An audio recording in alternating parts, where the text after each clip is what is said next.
kembali lagi kita mau sama-sama merenungkan kebenaran firman Tuhan. Biarlah kiranya setelah kita memperingati kenaikan Tuhan Yesus Kristus, kita juga akan kembali memperingati hari Pentakosta di mana Roh Kudus dicurahkan ke atas orang percaya pada gereja mula-mula.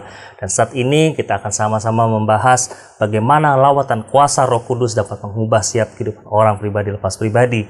Mari sebelum kita sama-sama merenungkan kebenaran firman Tuhan, kita bersatu dalam doa. Bapa kami dalam surga, kami mengucap syukur kepada Engkau bila saat ini kami mau sama-sama Tuhan belajar mengenai kebenaran firman Tuhan. Kau urapi hamba-Mu, berkati hamba-Mu ini Tuhan, jauhkan dari segala Tuhan kuasa roh jahat yang mencoba mengganggu Tuhan penyampaian isi kebenaran firman Tuhan. Biarlah setiap jemaat yang mendengarkan pun Tuhan diberikan hikmat-Mu, Kau berikan iluminasi, Kau berikan Tuhan pencerahan atas setiap kebenaran firman Tuhan yang disampaikan. Dan biarlah benih ilahi yang akan ditaburkan menjadi benih ilahi yang boleh tertanam, bertumbuh, berkembang, dan berbuah dan menjadi dampak dalam kehidupan kami secara pribadi, bahkan juga buat orang-orang sekeliling. Terima kasih Tuhan. Berkati pemberitaan firman-Mu dari awal pertengahan pada akhirnya dalam nama Tuhan Yesus Kristus. Haleluya. Amin. Sekali lagi saya mau sapa kita semua. Shalom. Salam satu hati dan salam integritas di dalam Tuhan Yesus Kristus. Kita percaya bahwa kita sudah memperingati kenaikan Tuhan Yesus ke surga. Dan kini saatnya kita mau sama-sama merenungkan kebenaran firman Tuhan. Di mana kalau pada waktu masa gereja mula-mula ketika Tuhan Yesus naik ke surga, mereka menantikan pencurahan Roh Kudus selama 10 hari, dan tepat pada hari ke-50 setelah kebangkitan Tuhan Yesus Kristus, maka Roh Kudus dicurahkan di atas kehidupan orang-orang percaya. Dan kita yakin dan percaya Roh Kudus terus dicurahkan kepada kehidupan kita semua pribadi lepas pribadi, dan sampai dengan hari ini tidak terpatok pada hari Pentakostanya saja, tetapi di mana dan di saat kapanpun Roh Kudus pasti mengubah setiap kehidupan kita semua. Nah, hari ini saya ingin membahas suatu kebenaran firman Tuhan dengan tema berbicara mengenai lawatan Roh Kudus. Ya, lawatan Roh Kudus yang saya mau ambil dalam Kisah Para Rasul 2 ayat 38 sampai dengan 47. Nah, sebelumnya kita akan membaca kebenaran firman Tuhan dari Kisah Para Rasul 2 di pasal yang sama, di pasal yang kedua, tapi di ayat yang pertama sampai dengan ayat yang keempat. Saya akan bacakan buat saudara sekalian. Demikian firman Tuhan dalam perikop Pentakosta. Ketika tiba hari Pentakosta, semua orang percaya berkumpul di satu tempat. Tiba-tiba turunlah dari langit suatu bunyi seperti tiupan angin keras yang memenuhi seluruh rumah di mana mereka duduk. Dan tampaklah kepada mereka lidah-lidah seperti nyala api yang bertebaran dan hinggap pada mereka masing-masing. Maka penuhlah mereka dengan Roh Kudus. Lalu mereka mulai berkata-kata dalam bahasa-bahasa lain seperti yang diberikan oleh Roh itu kepada mereka untuk mengatakannya. Saya tidak akan membahas lebih jauh apa itu Pentakosta, apa itu bahasa roh seperti yang ada dalam pembacaan yang kita sebutkan tadi. Tetapi saya ingin lebih menyoroti bahwa hari Pentakosta adalah hari di mana orang-orang percaya mempercayai bahwa disitulah pertama kali Roh Kudus dicurahkan dalam kehidupan orang percaya. Makanya di situ kalau kita boleh kasih board, ada kata hari ketika tiba hari Pentakosta. Jadi Pentakosta sebenarnya itu sudah ada sebelum ada masa pencurahan Roh Kudus. Ya, dalam adat istiadat orang Yahudi. Tetapi diperbaharui ketika Tuhan Yesus naik ke surga, makna daripada Pentakosta itu sendiri. Jadi semua orang berkumpul dalam satu tempat, yaitu siapa? Orang-orang yang percaya, murid-murid yang percaya yang melihat Tuhan Yesus naik ke surga. Mereka berkumpul di satu tempat, bertekun, berdoa, dan terus meminta apa yang Tuhan Yesus janjikan kepada mereka sebelum Tuhan Yesus naik ke surga. Itu apa? Seorang penolong, seorang pribadi Parakletos itu sendiri, yaitu siapa? Roh Kudus. Yang kalau kita kenal sekarang adalah Allah Tritunggal.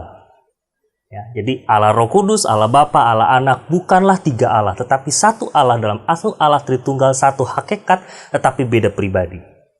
Jadi jangan sampai kita rancu atau mengatakan, oh Allahnya kita ada tiga. Tidak, Allah kita tetap satu, tetapi memiliki tiga pribadi. Baik Allah Bapa, Allah Anak, dan Allah Roh Kudus. Satu hakikat, satu derajat, tetapi mereka bukan berarti Allah Bapa itu Allah Anak Allah Bapa, Allah Roh Kudus adalah Allah Bapa atau Allah Anak. Saya pernah menjelaskan di beberapa beberapa waktu yang lalu mengenai Allah Tritunggal. Tetapi saya tidak membahas itu lebih dalam, tapi saya ingin membahas ini sebagai bahwa orang yang menerima atau mendapatkan lawatan dari Roh Kudus, apa saja yang terjadi dalam kehidupannya. Jadi ini penting buat kita, sehingga kita mengerti, bagaimana ketika kita sudah mendapatkan Roh Kudus, bagaimana kita sebagai orang percaya harus hidup. Atau ketika kita merindukan untuk mendapatkan lawatan Roh Kudus, ya kita pun harus melakukan seperti yang seharusnya kita lakukan ketika kita mendapatkan lawatan daripada Roh Kudus. Jadi kita para rasul ini mencatat bagaimana gereja mula-mula berdiri. Yaitu di zaman para rasul yang dipimpin oleh Petrus saat itu. Karena kalau kita membaca dari kitab Injil, Petrus adalah pribadi yang mencolok dari ke-12 murid. Bahkan Petruslah di dalam Yohanes di pasal yang terakhir dikatakan, dialah yang dipercayakan Tuhan untuk menggembalakan domba-domba Kristus. Artinya apa? Dia harus bisa menuntun setiap murid yang lain, bahkan juga para pengikut yang saat itu bersama-sama dengan mereka di atas loteng untuk menerima atau menunggu pencurahan Roh Kudus. Yang pada akhirnya mereka pun mendapatkan. Kenapa? Karena mereka juga percaya Petrus dapat memimpin mereka sebagai pengganti dari guru mereka yang sudah naik ke surga, yaitu Tuhan Yesus sendiri. Dan Tuhan Yesus tidak membiarkan Petrus berjalan sendiri. Tuhan memberikan atau mengutus pribadi yang ketiga di dalam Allah Tritunggal, yaitu siapa? Allah Roh Kudus itu sendiri. Jadi kita para rasul ini mencatat peristiwa bagaimana gereja mula-mula berdiri. Ya. Dan di situ banyak sekali karya Roh Kudus yang diceritakan di dalam kisah para rasul.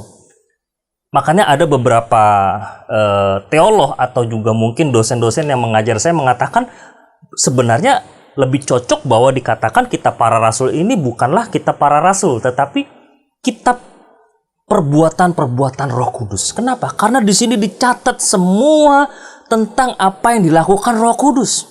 Kalau kita bicara kitab para rasul, harusnya ke-12 rasul ditulis semua di dalam kitab ini. Tetapi kalau kita baca dengan teliti, tidak semuanya tertulis. Hanya ada 2-3 pribadi yang mencolok, khususnya 2 pribadi, yaitu Petrus dan Paulus. Dan murid-murid yang lain juga ada, tetapi tidak diceritakan satu persatu. Makanya lebih tepatnya apa? Yaitu apa? Kitab perbuatan-perbuatan Roh Kudus yang diberikan kepada gereja mula-mula. Karena Roh Kudus inilah yang membentuk gereja pada mulanya. Jadi bukan Petrus yang membentuk, bukan Yohanes, bukan Paulus, bukan ke-12 murid sekalipun. Tetapi Roh Kuduslah yang membentuk gereja mula-mula. Makanya penting bagi kita memiliki iman dan percaya bahwa Allah Roh Kudus adalah pribadi ketiga daripada Allah Tritunggal yang kita percaya. Makanya dikatakan ketika mereka dilawat Roh Kudus sebagaimana itu dinubuatkan oleh Perjanjian Lama. Jadi pencurahan Roh Kudus, lawatan Roh Kudus ini sebenarnya sudah dinubuatkan dalam Perjanjian Lama dan digenapi pada hari Pentakosta ketika murid-murid berkumpul. Jadi dalam Yoel, kalau kita membaca dalam Yoel 2 ayat yang ke-28 dan 29 dalam perikop hari Tuhan, demikian firman Tuhan, kemudian daripada itu akan terjadi bahwa aku akan mencurahkan rohku ke atas semua manusia. Maka anak-anakmu laki-laki dan perempuan akan bernubuat. Orang-orangmu yang tua akan mendapatkan mimpi. Teruna-terunamu akan mendapat penglihatan-penglihatan. Juga ke atas hamba-hambamu laki-laki dan perempuan akan kucurahkan rohku pada hari itu. Jadi di sini semua disebutkan kepada anakmu laki-laki perempuan, kepada orang-orang tua, kepada para teruna, bahkan kepada hamba-hambamu sekalipun. Rohku akan dicurahkan. Ini berbicara apa? Tuhan tidak memberikan batas bahwa siapa yang dapat menerima Roh Kudus, semua orang yang percaya kepadanya. Tidak dibatasi bahwa dia harus seorang pendeta, dia harus seorang pengurus gereja, dia harus orang yang sudah sekolah teologi baru mendapatkan lawatan Roh Kudus. Tidak. Semua orang yang percaya kepada Tuhan Yesus Kristus dan percaya kepada Allah Tritunggal, terlebih lagi percaya kepada Allah Roh Kudus itu sendiri, maka dia pasti dilawat oleh Roh Kudus. Jadi ini perjanjian baru sampai dengan hari ini adalah penggenapan dari kitab Yoel. Salah satunya di kitab Yoel yang sangat-sangat jelas mengatakan bahwa di ayat 28, kemudian daripada itu akan terjadi bahwa aku akan mencurahkan rohku. Rohku di sini menggunakan kata ganti orang pertama dengan huruf besar. Aku akan mencurahkan rohku ke atas semua manusia. Ya. Memang dikatakan semua manusia, tetapi semua manusia siapa? Yaitu orang-orang yang percaya kepada Kristus. Orang-orang yang percaya kepada penebusan darah Tuhan Yesus Kristus di atas kayu salib. Yang mengatakan bahwa Yesus Kristus adalah Tuhan dan Juru Selamat. Itulah orang yang akan mendapatkan lawatan Roh Kudus. Jadi, kita sudah memperingati hari Jumat Agung. Kita sudah memperingati hari Paskah kebangkitannya. Ya, Jumat Agung kematian Tuhan Yesus, Paskah kebangkitannya. Kita juga sudah memperingati hari kenaikan Tuhan Yesus ke surga. Dan juga kita akan memperingati hari pencurahan Roh Kudus, yaitu hari Pentakosta. Yaitu 10 hari setelah Tuhan Yesus naik ke surga. Nah, jadi selayaknya sebagai orang percaya, kita yang sudah menerima Roh Kudus, kita yang sudah menerima Roh Kudus, dan kita yang juga rindu, yang mau menerima kuasa Roh Kudus, menerima lawatan Roh Kudus, menerima baptisan Roh Kudus, hidup kita harus berubah. Maka dari itu, setidaknya ada 3 hal yang akan saya sampaikan, yaitu ciri-ciri orang yang mengalami lawatan Roh Kudus, atau orang yang merindukan Roh Kudus harus memiliki 3 ciri ini. Setidaknya dia harus memiliki 3 hal ini. Baik yang sudah mendapatkan lawatan Roh Kudus, bahkan juga yang ingin merindu mendapatkan lawatan Roh Kudus. Hal yang pertama kita baca dalam Kisah Para Rasul 2 ayat yang ke-38. Di situ dikatakan demikian firman Tuhan, jawab Petrus kepada mereka, bertobatlah dan hendaklah kamu masing-masing memberi dirimu dibaptis dalam nama Yesus Kristus untuk pengampunan dosamu, maka kamu akan menerima karunia Roh Kudus. Ya. Jadi di sini Petrus mengatakan kepada orang-orang yang saat itu bingung melihat pencurahan Roh Kudus. Ini orang pada ngomong apa? Mereka mabuk anggur kah? Tetapi mereka mendengar, kok ada yang berbahasa seperti saya, berbahasa ini itu. Wah, macam-macam bahasa mereka bisa. Dan akhirnya Petrus berdiri dan mereka berkhotbah. Dan Petrus berkhotbah tentang Tuhan Yesus, tentang Injil keselamatan. Lalu mereka bertanya, lalu apa yang harus aku perbuat? Lalu apa yang harus kami perbuat ketika kami melihat atau menyaksikan ini semua? Dan Petrus menjawab dengan tegas di ayat 38, bertobatlah dan hendaklah kamu masing-masing memberi dirimu dibaptis dalam nama Yesus Kristus untuk pengampunan dosamu. Jadi yang pertama, ciri orang yang mengalami lawatan Roh Kudus, yaitu bertobat dari dosa. Jadi Roh Kudus menyadarkan seseorang akan dosa-dosanya, baik dosa di masa lalu, bahkan di masa yang sekarang. Karena hampir tidak mungkin kita berasal dari orang yang baik-baik atau orang yang benar. Sejak dosa masuk ke dalam kehidupan manusia pertama di Taman Eden, tidak ada satu orang pun di muka bumi ini yang tidak memiliki dosa satupun. Coba kalau kita renungkan satu hari ini saja, mulai dari kita bangun pagi, apakah kita sudah benar-benar tidak melakukan kesalahan atau dosa sedikit pun? Pasti ada. Sekecil apapun pasti ada. Karena di dalam kekristenan kita tidak mengenal mana dosa besar, mana dosa kecil. Sekecil apapun, seremeh apapun kesalahan kita, tetaplah dosa. Maka penting yang namanya itu bertobat dari dosa. Dan bertobat dari dosa ini bukan hanya sekali ketika kita mau dibaptis. Tetapi bertobat dari dosa itu harus dari hari sehari. Kenapa? Karena saya katakan tadi, bangun tidur sampai detik ini pun pasti kita sudah melakukan dosa. Maka dari itu pertobatan itu harus selalu ada dalam kehidupan kita setiap hari. Tidak hanya satu kali ketika kita mau dibaptis dan mengatakan saya percaya kepada Tuhan Yesus. Bukan hanya sekali dalam kehidupan kita. Tapi dari hari lepas hari, dari waktu demi waktu, terus sampai kita bertemu dengan Bapa di surga, atau kita melihat Dia turun dari surga. Itu. kuncinya bahwa kalau kita ingin mendapatkan lawatan Roh Kudus atau ketika kita mengalami lawatan Roh Kudus, itu yang harusnya terjadi dalam kehidupan kita. Kita harus bisa bertobat dari dosa kita. Ya, jadi Roh Kudus menyadarkan tadi kan kita akan dosa-dosa kita. Dosa apa sih? Ya dosa apapun. Ya. Bahkan Roh Kudus itu ketika Ia melawat kita, yang dikerjakannya apa? Membongkar dosa-dosa yang sengaja disembunyikan oleh pelakunya. Artinya gini, mungkin kita merasa bahwa ada satu hal yang kita nggak perlu ungkap atau kita nggak perlu akui. Atau bahkan kita menganggap, oh ini kan masih gray area, dosanya masih abu-abu nih antara dosa atau bukan. Tetapi saya katakan, di luar kebenaran, di luar yang namanya kebenaran firman Tuhan, itu dosa. Jadi nggak ada lagi area abu-abu. Ya. Hitam-hitam, putih-putih. Nggak ada area abu-abu. Jadi kita jangan menganggap bahwa ada dosa benar, ada dosa baik, ada dosa tidak baik. Tidak ada lagi. Dosa tetap dosa. Ada konsekuensi. Jadi makanya kita harus bertobat. Kenapa? Karena Roh Kudus akan membongkar dosa-dosa tersebut. Makanya dikatakan bahwa setiap orang tuh punya hati nurani. Nah, disitulah Roh Kudus bekerja. Orang yang punya hati nurani, pasti Roh Kudusnya bekerja dengan maksimal. Kenapa? Karena dia selalu diberikan yang namanya kebenaran firman Tuhan.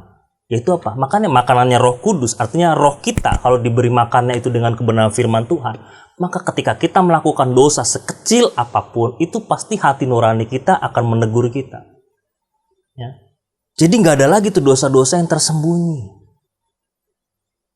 Mungkin orang lain tidak tahu kesalahan kita. Mungkin pasangan hidup kita, istri kita, suami kita, anak kita, orang tua kita, atau seorang yang dekat dengan kita pun sekalipun tidak tahu kesalahan kita.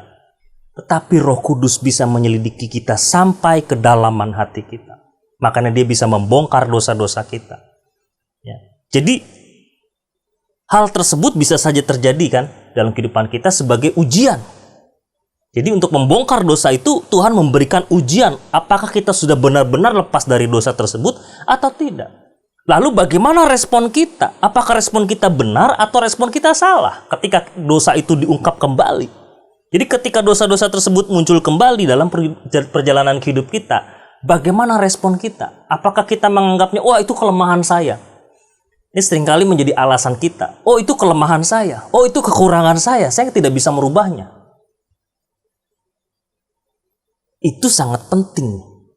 Ketika kita merasa bahwa oh saya tidak bisa berubah, oh saya tidak bisa menghilangi kekurangan saya, kelemahan saya, sehingga saya harus terus saja jatuh dalam dosa yang sama. Artinya kita tidak mengakui kuasa daripada Roh Kudus. Kita tidak mau bertobat dari dosa. Jadi poin yang pertama, maka perlu untuk kita membuka mata hati kita akan dosa-dosa kita. Jangan kita menutup diri dari Roh Kudus. Jadi Roh Kudus itu tidak bisa memaksa kita. Ketika kita mau membuka pintu hati kita, maka Roh Kudus akan menyelidiki kehidupan kita sampai yang terdalam. Dan yang penting apa? Ketika kita bertobat dari dosa, Roh Kudus akan memberikan apa? Pengampunan yang sempurna dari Tuhan. Karena Roh Kudus adalah pribadi Allah yang ketiga. Jadi dia bisa mengampuni kita dari dosa-dosa kita. Lewat apa? Dia akan membentuk kita. Jadi lawatannya itu membuat kita bertobat dari dosa-dosa kita.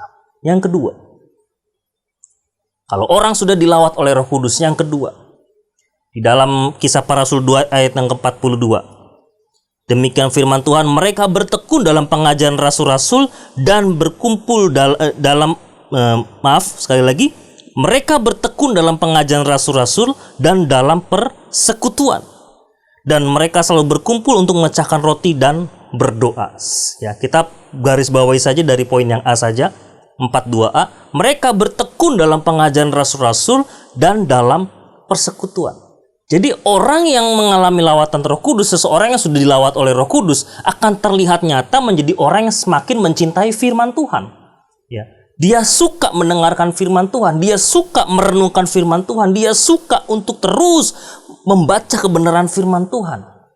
Baik lewat Alkitab, baik juga sekarang dengan kemajuan teknologi, banyak sekali media sosial yang terus memberikan kebenaran-kebenaran firman Tuhan dengan cara yang fresh, dengan cara yang up to date, sehingga kita bisa tertarik. Tapi ingat, jangan sampai kita salah mendengarkan juga, karena tidak semua yang berbicara Alkitab itu benar, hati-hati.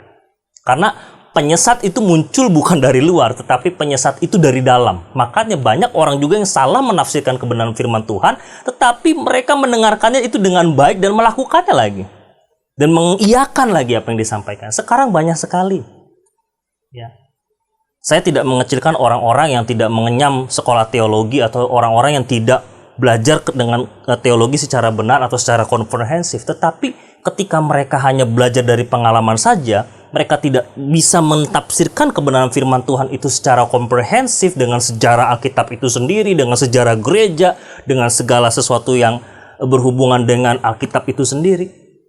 Jangan-jangan apa yang ia tafsirkan, apa yang ia sampaikan itu bisa menyesatkan. Makanya perlu bagi kita untuk punya kepekaan.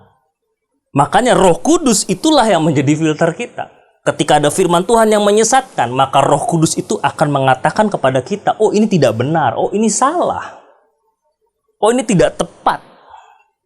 Ya. Kenapa? Karena kita mencintai firman Tuhan, makanya kita harus membaca originnya. Kita harus membaca Alkitab yang sebenarnya. Jangan kita malah lebih suka membaca buku-buku rohani, mendengarkan khotbah-khotbah saja, tanpa kita membaca daripada sumber yang utamanya, yaitu apa? Alkitab itu sendiri. Ya.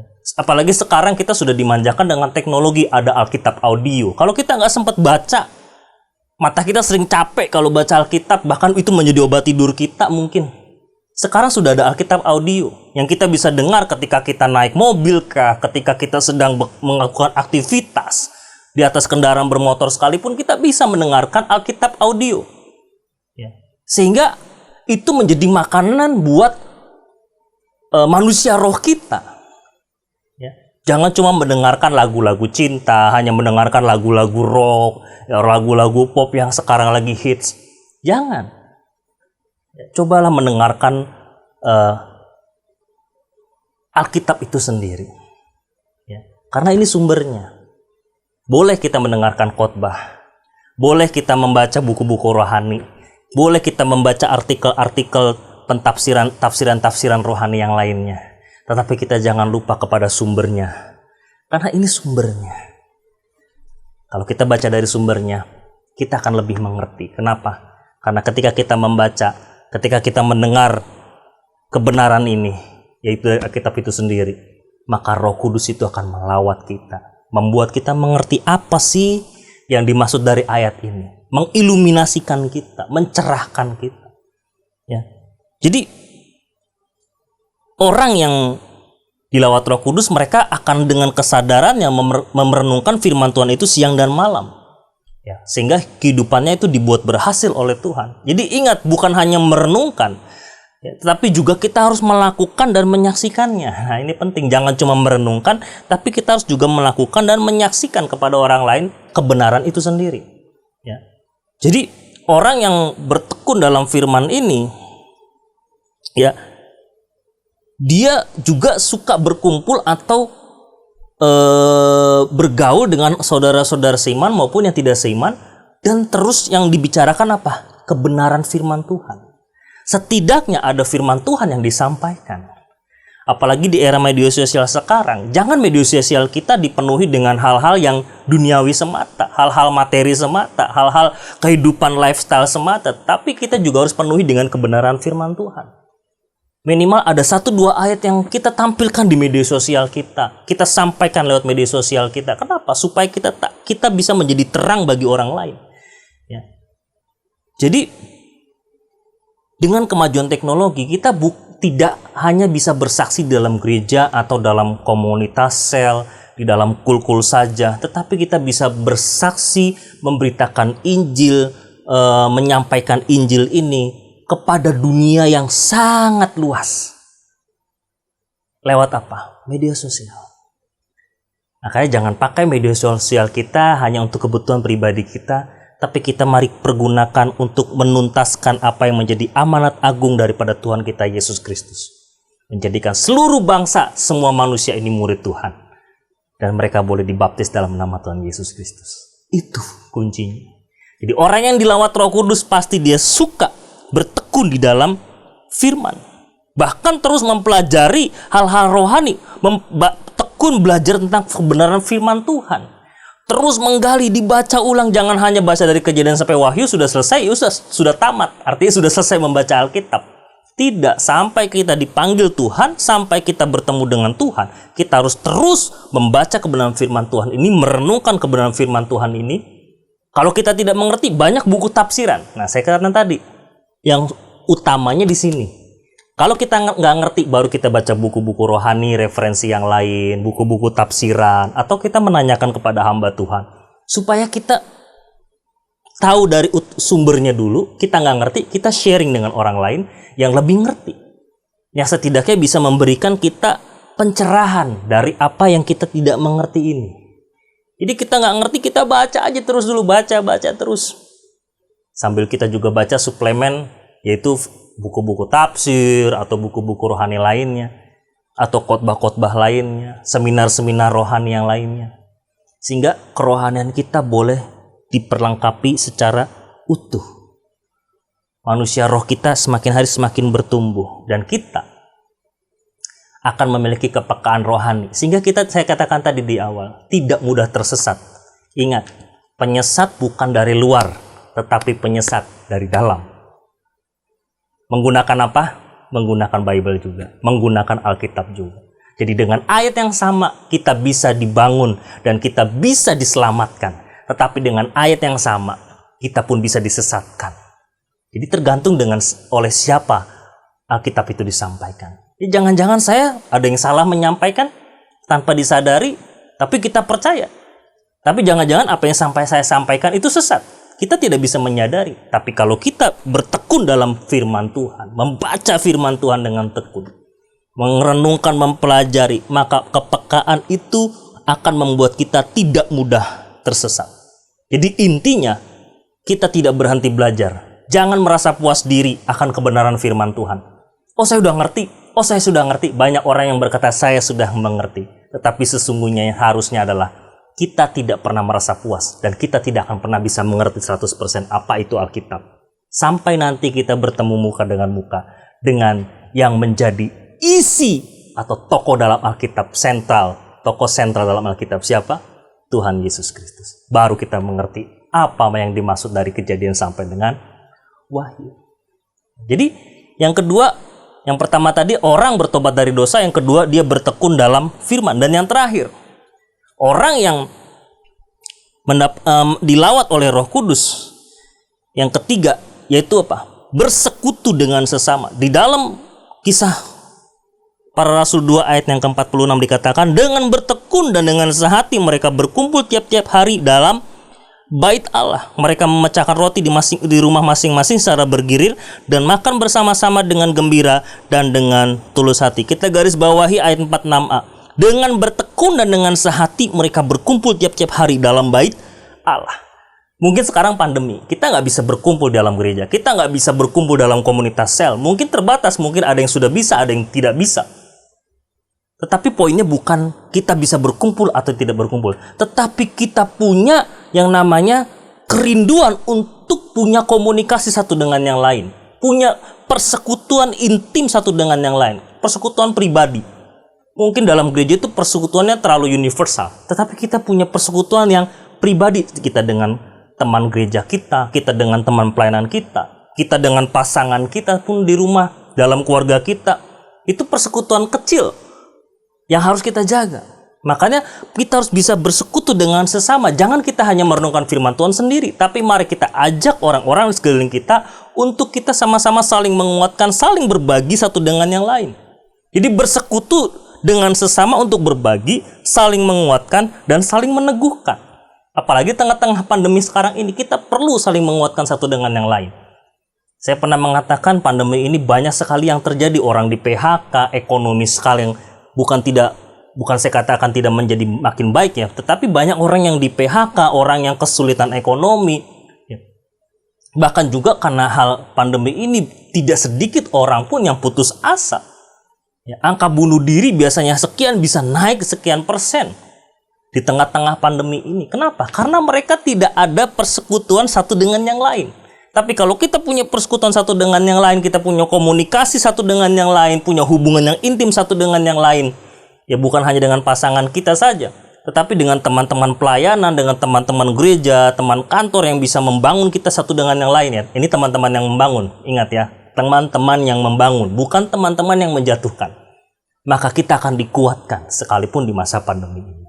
Jadi kita pun ketika mencari teman untuk bersekutu pun, jangan kita asal cari teman yang asik, yang enak diajak bicara. Jangan, tetapi yang harus punya nilai rohani juga, yang punya nilai kebenaran juga. Untuk apa? Ketika kita jatuh, kita akan dibangun oleh dia.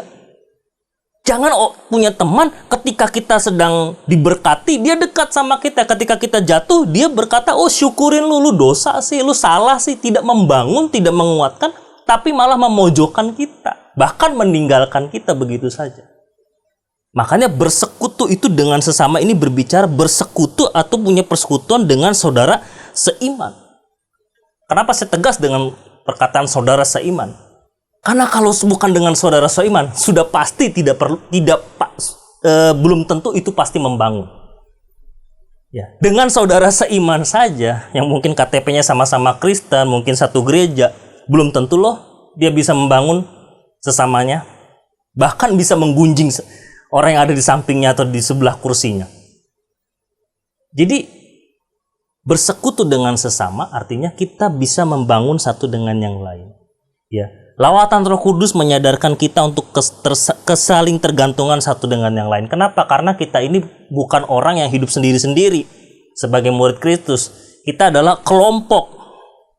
Ya. Karena pada dasarnya Allah itu menciptakan kita sebagai makhluk sosial. Tuhan tidak hanya menciptakan Adam, tetapi juga ada Hawa, ada juga binatang-binatang di dalam Taman Eden. Bahkan Allah sendiri pun hadir bersama-sama dengan mereka untuk apa? Punya persekutuan. Kalau Allah nggak pernah hadir bersama-sama mereka nggak bersekutu dengan mereka, Allah juga tidak akan pernah terjadi, tidak akan pernah tertulis tuh kitab Kejadian. Allah datang ke Taman Eden, nggak akan pernah. Ya tiba-tiba datang aja hukuman buat Adam dan Hawa. Enggak, tapi Allah datang menghampiri mereka dan menanyakan apa yang terjadi. Ini bicara apa? Kalau kita punya persekutuan dengan orang yang benar, persekutuan dengan orang-orang yang seiman, yang memiliki kerohanian yang mungkin bisa membangun kita, orang itu akan datang dan menanyakan kita, apa yang terjadi? Siapa tahu kita bisa menjadi solusi.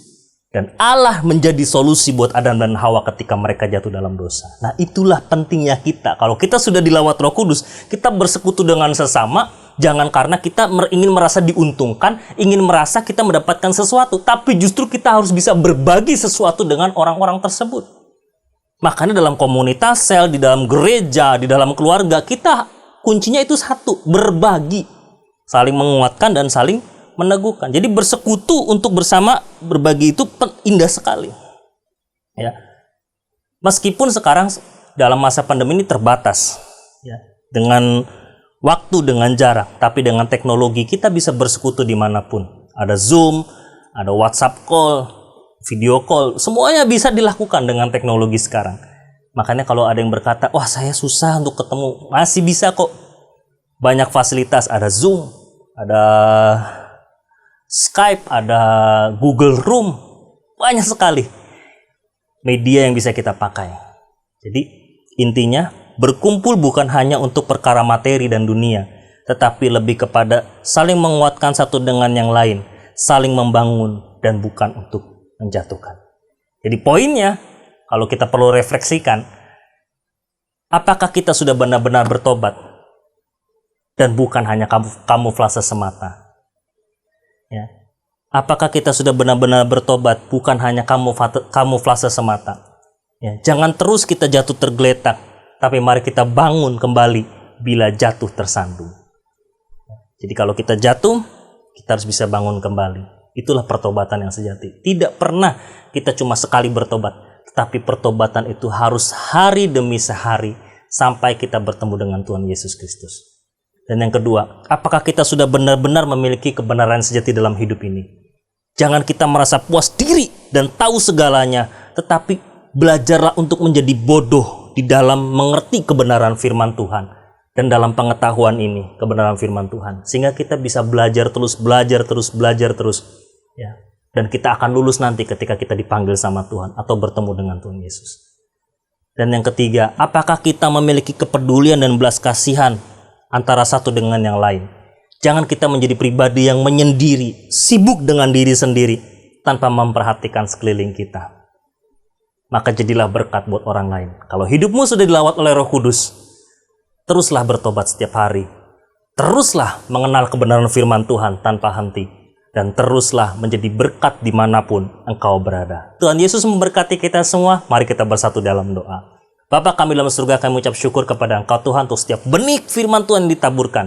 Ini boleh tertanam, bertumbuh, berkembang, berbuah, dan menjadi berkat dalam kehidupan kami secara pribadi dan juga buat orang-orang sekeliling kami. Berkati Tuhan setiap anak-anak-Mu yang mendengarkan kebenaran firman Tuhan ini sehingga mereka bisa mengerti Tuhan. Bahwa ketika Roh Kudus itu melawat kehidupan mereka, mereka akan memiliki pertobatan dari hari lepas hari. Mereka akan lebih mengenal akan kebenaran firman-Mu dan mereka juga akan peduli. Mereka akan menjadi berkat dimanapun mereka berada karena mereka bersekutu dengan saudara-saudara sesamanya Tuhan dan menjadi berkat buat sesamanya. Terima kasih Tuhan. Bila ada kuasa roh iblis, roh jahat yang coba mengambil kebenaran firman-Mu ini, kami tolak kuasanya dalam nama Yesus Kristus. Mereka yang dalam masalah, Kau berikan jalan keluar. Mereka yang dalam pergumulan hidup, Engkau berikan penghiburan. Dan mereka yang dalam sakit penyakit, Engkau sembuhkan. Di dalam nama Tuhan Yesus Kristus, kami telah berdoa dan mengucap syukur. Dan kami percaya firman-Mu memberkati kami semua. Haleluya. Amin. Sekali lagi, Tuhan Yesus memberkati kita semua. Shalom.